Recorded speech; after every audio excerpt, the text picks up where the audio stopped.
Hi, let's see this question. A relational schema R is there with no non-trivial functional dependencies. Then what is the highest normal form it is in? Okay. So you can imagine some table, relational schema A, B, C, and there are no non-trivial dependencies, right? So what is a non-trivial dependency? If I write A determines B, this is a non-trivial dependencies, right? Now what are trivial dependencies? If I write A determines A, it is a trivial dependency. B determines B is a trivial dependency. Or if I write AB determines A, it is a trivial dependency because A is already here, right?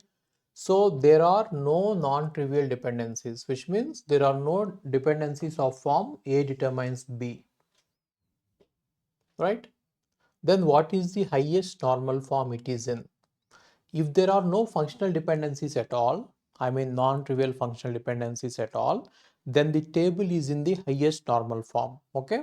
So no non-trivial dependencies, no non-trivial dependencies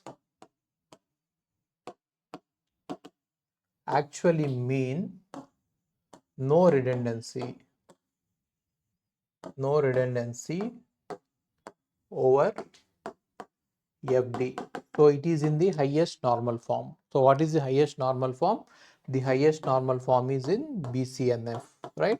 So the table is in the functional dependencies are in BCNF, okay? BCNF.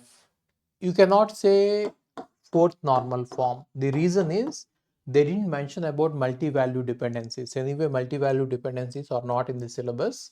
So you cannot talk about fourth normal form. You can say that the table is in BCNF.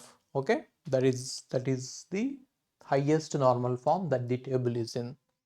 Okay.